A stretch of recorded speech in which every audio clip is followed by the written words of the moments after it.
In the world of pro wrestling, where tales of betrayal and ego clashes are about as common as a body slam, few stories rival the real-life drama of Shawn Michaels. With his mesmerizing charisma and unmatched wrestling ability, the Heartbreak Kid may have etched his name in wrestling history, but not without leaving a trail of real-world controversies in his wake.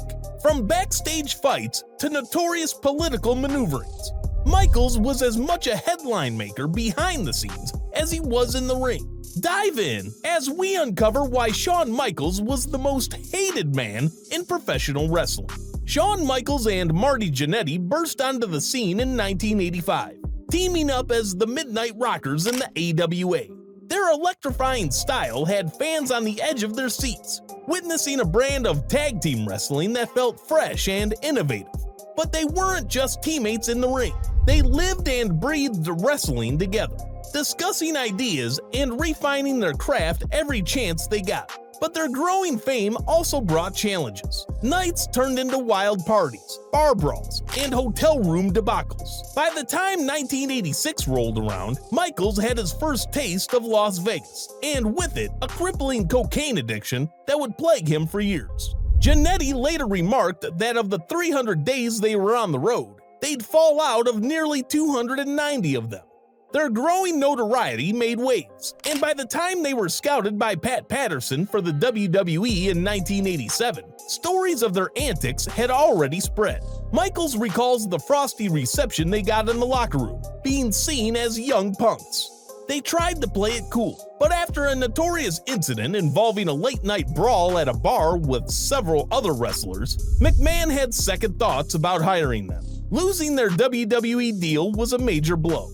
Michaels spiraled deeper into addiction, fueled by the weight of missed opportunities. Thoughts of ending his life plagued him, held back only by the thought of the pain it'd bring his parents. But wrestling is a world of second chances, and after a short stint on Ron Fueller's promotion, they found their way back to the Memphis territory, connected to AWA. Michaels felt the pressure of the industry's shift and knew they needed to be back in WWE.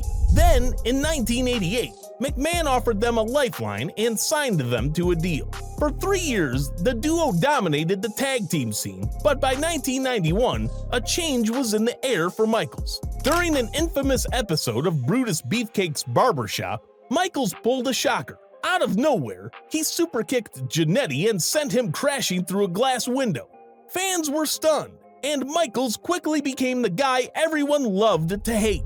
Now calling himself the Heartbreak Kid and teaming up with sensational Sherry, Michaels was on fire. He showcased his skills big time by taking down Tito Santana at WrestleMania 8. Fast forward to October 27, 1992, and those whispers turned into loud cheers. Michaels took on British Bulldog Davey Boy Smith and clinched the Intercontinental Championship. Soon after, he found himself squaring off with the yin to his yang, Bret the Hitman Hart at Survivor Series. Now, you don't need to be a wrestling historian to know just how big a role these men played in each other's careers, and how it was essentially Shawn's ego that made Bret want to leave the WWE for WCW. But we'll delve into that whole fiasco a little later. So, Shawn didn't win at Survivor Series, but one thing was clear. He was one of the big dogs now. As 1993 rolled in, Michaels was riding high, until a ghost from his past came knocking. Marty Jannetty, Michaels' former tag team partner and friend, was back and with vengeance in his eyes. The two clashed in some of the most memorable bouts of the year, with Jannetty managing to snag a win on the May 17th episode of Raw. A contest so incredible that Pro Wrestling Illustrated dubbed it Match of the Year. But Michaels reclaimed his title with some help from his new muscle, Diesel, in June. But as Michaels continued to grow, so did the shadows of controversy surrounding him. Word spread about a failed drug test, which Michaels fervently denied. Though it wasn't for recreational drugs but steroids, he still faced a 6-week suspension. The defiant Michaels didn't just accept his suspension, he also refused to hand back the Intercontinental title. While it raised many eyebrows back then, this act set the stage for one of the most talked about matches in WWE history. After his suspension, Michaels came back, insisting he was still the rightful Intercontinental Champion. But while he was gone, Razor Ramon took that same title, beating Rick Martel on Monday Night Raw. So, a big decision was made. Both titles would hang above Madison Square Garden, and at WrestleMania 10, Michaels and Ramon would duke it out in a ladder match. Ramon got the win, but everyone was talking about Michaels' performance. Summer '94 had its ups and downs for Shawn though, as he mostly stood by Diesel's side and kicked off his own talk show, The Heartbreak Hotel. Things took a turn at the Survivor Series when he and Diesel went their separate ways. Then, starting the 1995 Royal Rumble at the very beginning and outlasting everyone, Michaels set himself up for a huge match at WrestleMania 11 against his old friend for the WWE title, which HBK lost. Michaels had another shot at wrestling's top prize, but despite not capturing the title, he still shined brighter than the champ that night. Before long, Michaels was winning fans over and climbing his way back to the top. He clinched the Intercontinental Championship from Jeff Jarrett in July '95 and settled an old score by beating Razor Ramon at SummerSlam, reminiscent of their legendary ladder match. Things backstage, however, were completely the opposite. Michaels and his clique, which included guys like Kevin Nash, Scott Hall, Sean Waltman, and Triple H, were stirring up quite the pot with their politics. They were notorious for changing match outcomes to their favor, using their influence with management. There was also the Madison Square Garden curtain call incident in 1996. Members of the clique, both heels and faces, broke character after a match to embrace and take a bow, defying the unwritten rule of kayfabe and raising eyebrows among many traditionalists in the company. Additionally, they had a habit of voicing their distaste for planned storylines that didn't involve them or didn't fit their vision, often sidelining other wrestlers' pushes. Wrestlers like Bam Bam Bigelow and Shane Douglas have openly expressed their frustration, feeling that their careers in WWE were impacted because of the clique's backstage machinations. There were also rumors of locker room confrontations, with Michaels and the clique cornering those who disagreed with them. One notorious incident involved a backstage fight between Michaels and Bret Hart, stemming from their professional rivalry and the clique's actions.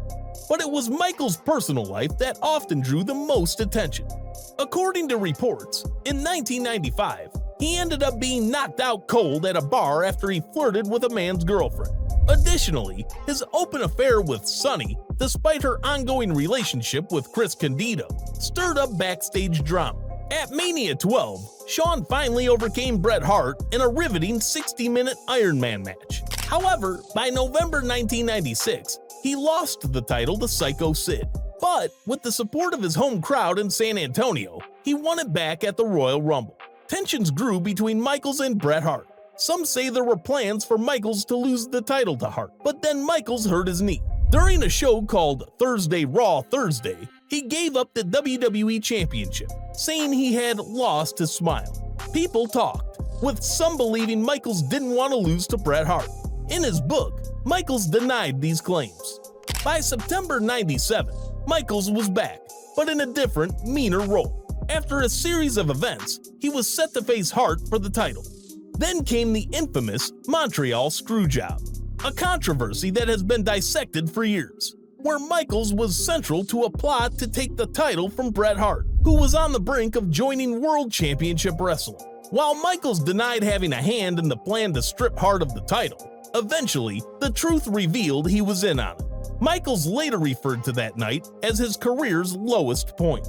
Yet, by doing this, Michaels was essential in elevating Stone Cold Steve Austin, WWE's saving grace against WCW. When Vader joined WWE in 1996, his brutal style seemed a perfect match for Michaels' acrobatic maneuvers. However, Michaels didn't like working with Vader. There were rumors of personal differences, and their match at SummerSlam '96 saw a missed spot that angered Michaels. Vader's role in WWE diminished after that.